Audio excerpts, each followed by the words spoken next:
Bueno, pues hablemos claro de los vehículos de combustión y de lo que la Unión Europea dijo, donde digo Diego, ¿por qué la Unión Europea ha cambiado ahora de opinión? ¿Lo ha hecho tarde? ¿Era lo esperado? ¿Volverá a cambiar de opinión? Vamos a ver, yo creo eh, que quizás tenemos que pensar, la movilidad, el transporte, yo creo que tiene, digamos, desde mi punto de vista, varias facetas, ¿no? Por un lado, es un medio de libertad. Yo pertenezco a esa generación que casi, casi compartimos, eh, pero que en la cual, pues, sobre todo yo soy de Zumárraga, aunque llevo prácticamente desde que me fui a estudiar con 17 años a San Sebastián, llevo en Donosti, pues, 45 años de mi vida, de una u otra forma, pero soy de una generación para la cual el vehículo era libertad, era poder salir del pueblo, poder ir a las fiestas de, yo qué sé, de Vergara, de Beasain, poder ir a una discoteca, aparte de la que estaba en el propio pueblo. El vehículo está asociado a la libertad, está asociado a la movilidad. Y yo creo que es una componente personal que hay que respetar, lógicamente, respetar con las reglas que tiene que haber en una sociedad. Luego yo creo que el automóvil también tiene que ver con la industria. España es el segundo país de Europa, después de Alemania, con más fabricación de vehículos, por encima de Francia, por encima del Reino Unido, por encima de Italia. Y si no me falla la memoria, el octavo, el noveno del mundo. Eh, el peso económico del automóvil es muy importante. Por ejemplo, en la comunidad autónoma vasca o en Navarra, el PIB asociado al automóvil está en un entorno del 20% de todo el PIB. La industria, cuando digo la industria, vamos, podemos hablar de la cuenca de Pamplona, o podemos hablar de Guipúzcoa, de Vizcaya, o podemos hablar de Vitoria. La industria, y la industria es tanto un Mercedes, es un Volkswagen en Landaven, es toda la cantidad de empresas que se dedican a los componentes, un CIA Automotive, un Gestamp, eh, una, los estampadores de chapa, los fabricantes de bloques de motor, los fabricantes de piezas de plástico para el automóvil, los fabricantes de piezas de aluminio para el automóvil. Es que nuestro tejido industrial es fuertemente dependiente del automóvil. Y luego es verdad que el transporte y la movilidad tiene una componente medioambiental que también hay que cuidar. Por tanto, yo creo que hay que respetar estas tres facetas. Y yo creo que nos ha pasado en Europa desde mi punto de vista, que nos hemos olvidado de la primera. El automóvil lo hemos en cierta forma demonizado socialmente y eso no es bueno porque tiene que haber reglas, evidentemente, pero es un elemento de uso personal, de libertad personal, de desplazamiento, de acceso a la calidad de vida. Yo pertenezco a esa generación, yo era muy niño, pero cuando siendo yo niño, mi padre pudo comprarse el primer coche y podíamos ir de Zumárraga a Zumaya a la playa en coche cuando éramos niños. Era el acceso a las clases medias, era la libertad, y eso en Europa lo hemos olvidado, lo hemos demonizado. Y luego hemos olvidado también la componente industrial.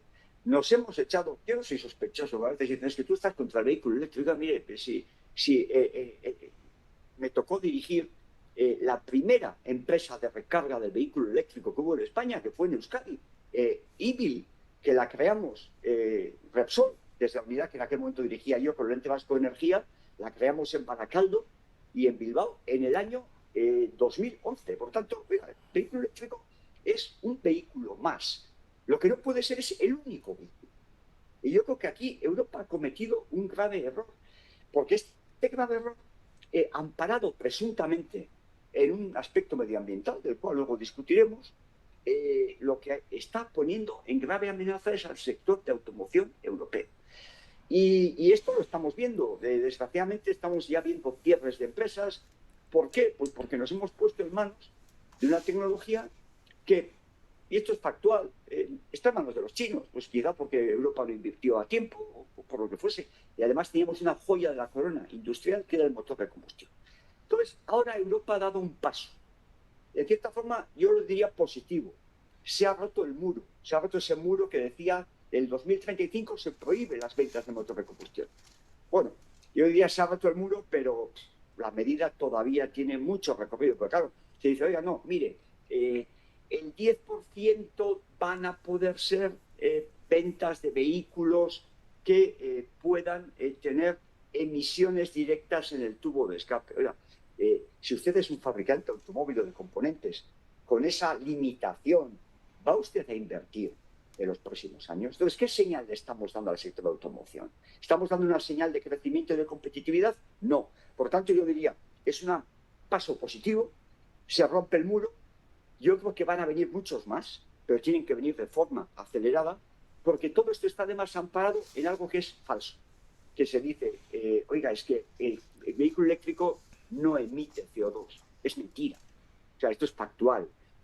Cuando tomamos el ciclo de vida de un coche, pues al final el vehículo eléctrico se fabrica con los metales raros de la minería china, que usa carbón, usa gasoil para su fabricación. Entonces, el medir el CO2, que además el CO2 no es un contaminante, el CO2 tiene un efecto negativo, es un contaminante, digamos, con efecto local, tiene efecto negativo en la medida que su concentración en la atmósfera favorece un calentamiento de la Tierra. Y esto científicamente está bastante demostrado. Pero el CO2 que se emita en Shanghái o que se emita en el centro de Donostia, donde sea, es exactamente lo mismo, con lo cual nos hacemos trampa. Medimos el CO2 en el tubo de escape. Y claro, el vehículo eléctrico no tiene tubo de escape, pero el CO2, vayan ustedes al Xinjiang ahí, a China, vean la minería, vean lo que está pasando y veamos si hay emisiones en el ciclo de vida. ¿No? Por tanto, yo diría que Europa ha dado un paso, se ha roto un tabú gracias a la presión de, sobre todo, Alemania, que está viendo que se le cae su sector de automoción. Y bueno, pues deben seguir muchos más pasos. Esto tiene que ser el comienzo de un movimiento muy rápido. Hace un año, 2 años, algunos nos decían, ¿por qué insistes en esto del vehículo de motor de combustión? Si esta es una batalla perdida, si se va a prohibir en el 35. Bueno, ahora ya está claro que no se va a prohibir en el 35. Ahora lo que hay que hacer es abrir la brecha. Lo que hay que hacer es ampliar la libertad. Respeto medioambiental, reducción de emisiones, sí, por supuesto, pero de forma que sea dentro de un marco que se defina el ciudadano, el conductor, el que elija su forma de motorización.